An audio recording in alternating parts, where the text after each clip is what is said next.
Bihar election commission of India के ज़ेरे निगरानी वोटर लिस्ट की खुसूसी जांच SIR के बाद शाये होने वाली नई वोटर फहरिस्त ने सियासी और अवामी हलकों में ज़बरदस्त हलचल मचा दी है। मुख्तलिफ अजला में वोटर्स की तादाद में नुमाया कमी देखी गई है, मगर भागलपुर में 2,44,612 वोटरों के नाम का अखराज चौंका देने वाला इंकशाफ है।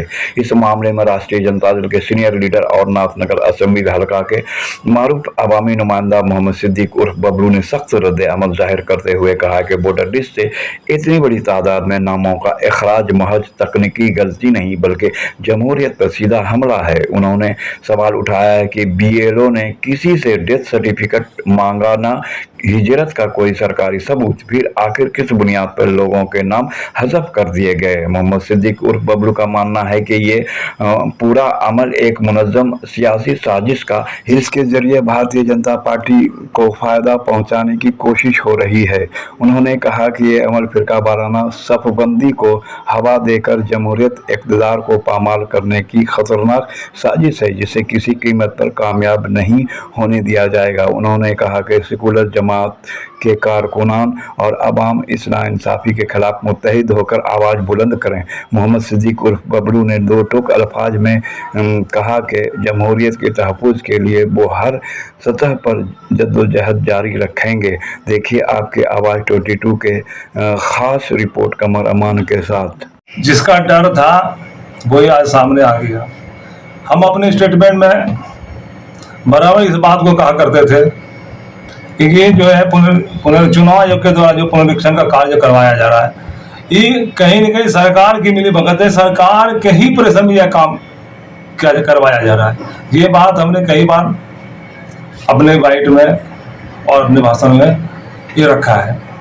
तो आज देख लीजिए कि 26 तारीख से पुनरीक्षण का कार्य था और आज जो है बॉर्डर का प्रकाशन होना था। अब बॉर्डर प्रकाशन होने के बाद आज देखिए 24 लाख भागलपुर में वोट था, भागलपुर लोकसभा में, और कटने के बाद 21 लाख कुछ वोट जो है बचा है। तो इसका मतलब है कि 2,44,000 वोट को काट दिया गया और यही मकसद था उसका। और इसमें अगर उसको देखा जाए और अब हम अपने नज़र से देखे भी हैं कि इसमें वोट जो है गरीब का, दलित का, पिछड़ा, अत्यंत पिछड़ा का ज़्यादातर वोट जो काटा गया है। और यही मकसद उसका था कि जो है गरीब, दलित, पिछड़ा, अत्यंत पिछड़ा के वोट को काट दिया जाए, क्योंकि इस बार अच्छी तरह से उसको पता था कि ये वोट अगर रहेगा तो ये वोट हमारे अगेंस्ट जाने वाला है। तो मेरी सरकार जो है ये वोट के रहने के बावजूद जो है वो हमारी सरकार नहीं अमल सकती है, इसलिए इस वोट को काट दो। ये चुनाव आयोग की साजिश है और ये साजिश में पूरा जो है सरकार मिली हुई है। तो ये जो है पूरा धांधली प्रकाशित हो गया, सामने आ गया।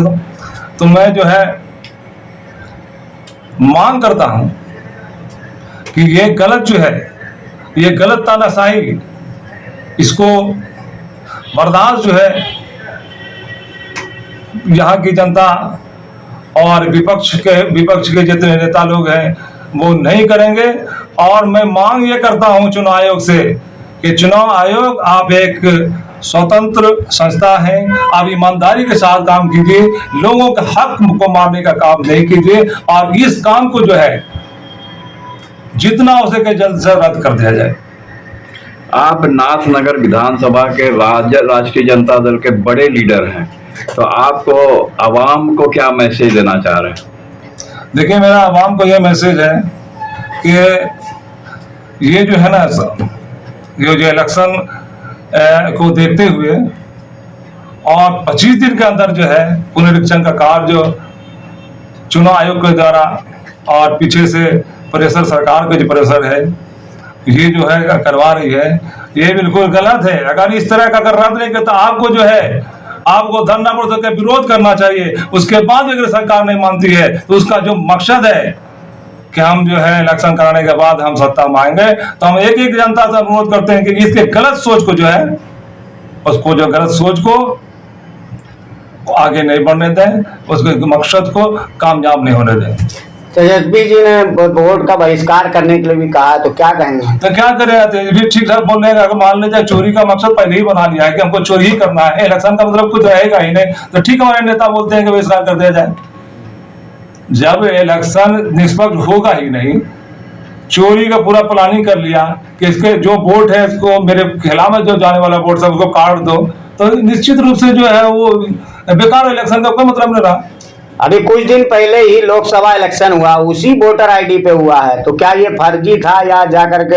हम चुनाव को खुद में समझना चाहिए कि अभी जो है 2024 में इलेक्शन जो हुआ उससे पूरा कैबिनेट, पूरा प्रधानमंत्री, पूरा देश का प्रधानमंत्री बन गया, और उसी वोट इस बार वोटर लिस्ट पर न करा करके अब 25 दिन का पुनरीक्षण कराया, क्या काम था? अगर 2003 में देखिए, 2003 में जो पुनरीक्षण का काम हुआ था उसमें 3 साल लगा था, और 25 दिन के अंदर जो है कैसे पुनरीक्षण का काम होगा? और अभी जो है उसका मकसद था कि जैसे विदेश में बिहार का आदमी विदेश में रहता है ना जी, दिल्ली बम्बई में रहता है, अभी आप जाइए ट्रेन का टिकट कटाने के लिए 2 महीना 3 महीने का टिकट आपको मिलेगा ही, रिजर्व मिलेगा, कैसे आएगा वहाँ? वैसे सब यही मकसद को लेकर के जो है इतना जल्दी किया गया कि वो लोग आ नहीं सकेगा, और जो है इसके वोट को काट दिया जाएगा। आधा बिहार बाढ़ से ग्रसित है, तो उसमें भी कैसा होगा? पूर्ण जो वेरिफिकेशन है कैसे होगा? वेरिफिकेशन हो ही पाएगा। बहुत से अभी जो हमारे पत्रकार थे बिहार में अजीत अंजुम जी, वो जो है अपने इंटरव्यू ले रहे थे पटना में, तो लोगों ने बतलाया कि मेरा बाप 6 साल पहले मर गया, और उसके बाद हमको आता नहीं, ये आता है मैसेज आता है कि आपका जो है सफलतापूर्वक आपका फॉर्म जमा हो गया है।